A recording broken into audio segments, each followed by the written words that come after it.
जीद पर चल पड़ी। चलते चलते ये भी पहुंचे ईशान कोण पर कपिल मुनि के आश्रम में। देखा कपिल मुनि बैठे हैं, प्रणाम किया। महात्मा जी हम आपको प्रणाम करते हैं। महात्मा जी ने कहा बेटा ये यज्ञ पशु तुम्हारे पितामह का है, इसे मैंने नहीं चुराया है, इसे तुम ले जाओ।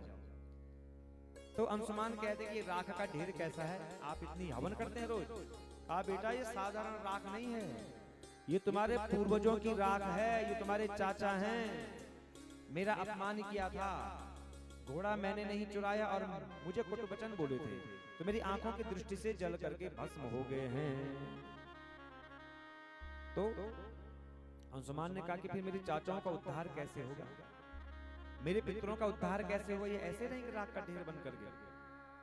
तो कपिल भगवान कहते हैं कि अगर भगवती गंगा धरती पर आ जाए तो तुम्हारे पितरों का उद्धार हो सकता है, नहीं तो बहुत मुश्किल है, पितरों का उद्धार नहीं होगा।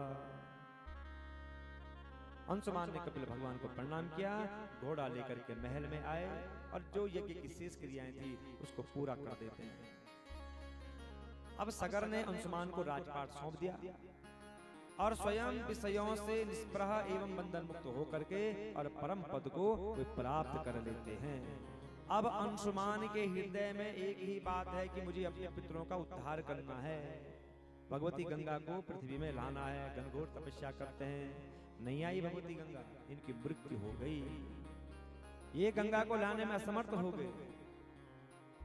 अब अंशुमान के पुत्र होते हैं दिलीप।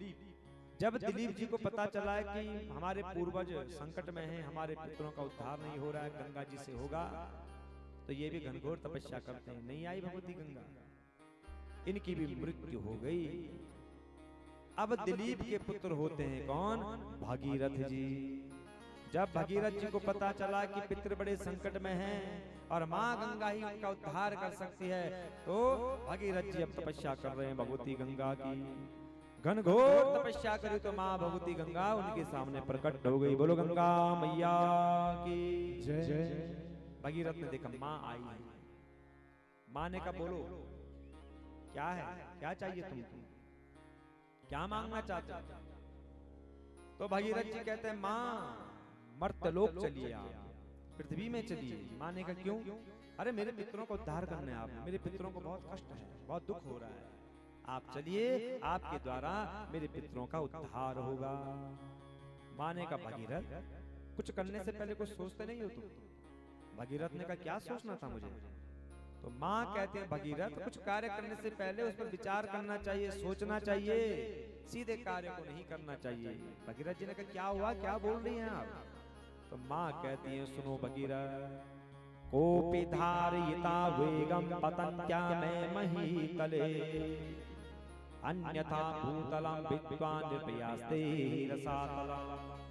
भगीरथ आने के लिए मैं आ जाऊंगी अभी भी, पर मेरे वेग को धारण करने वाला भी तो होना चाहिए कोई। जैसे मैं स्वर्ग से गिरूंगी धरती में, धरती मेरे वेग को सहन नहीं कर पाएगी, मैं रसातल को चली जाऊंगी, फिर तुम्हारे पितरों का उद्धार कैसे होगा? ये तो तुम्हें सोचना चाहिए था। तो भगीरथ जी कहते हैं माँ आप चिंता न करें, माता जी समस्त प्राणियों की आत्मा भगवान रुद्र आपके वेग को धारण करेंगे। इतना कहा और भगीरथ जी भगवान रुद्र की उपासना में लग जाते हैं। भगवान प्रकट, भगवान का कहो भगीरथ क्या है? तो भगीरथ जी ने कहा बाबा आपने माँ गंगा को अपने शीश में धारण करना, अपने पितरों के उद्धार के लिए ले जा रहा हूँ। बाबा ने कहा ठीक है। अब आगे भगीरथ, पीछे माँ गंगा।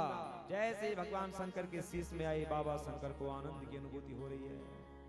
भगीरथ जी ने कहा बाबा जी आपके लिए नहीं है, पितरों के उद्धार के लिए है, आगे बढ़ाओ। तो बाबा ने एक धार आगे बढ़ा दी। आगे आगे भगीरथ, पीछे पीछे गंगा, आगे आगे भगीरथ, पीछे पीछे गंगा।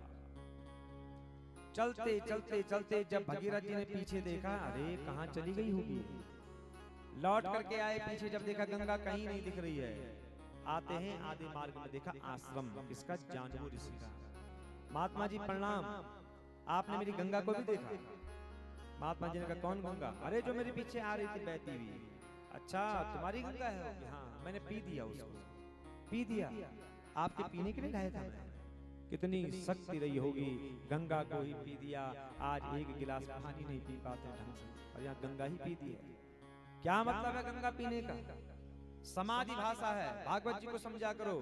गंगा क्या है? ज्ञान है, ज्ञान को ही पी दिया। कहा महात्मा जी अपने पितरों के उद्धार के लिए ले जा रहा हूं, दे दो मुझे। अच्छा पितरों को उद्धार करना है?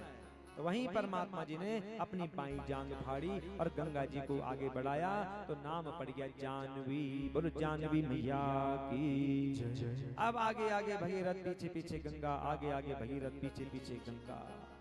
चलते चलते गंगा सागर संगम पर पहुंच करके भगवती गंगा ने जैसे ही उस राख के ढेर का स्पर्श किया, उस राख की ढेर को अपने तरंगों के द्वारा आगे जो है बहा दिया। उसी समय 60,000 पितर प्रकट हो जाते हैं। बोलो पितृ देवताओं की जय।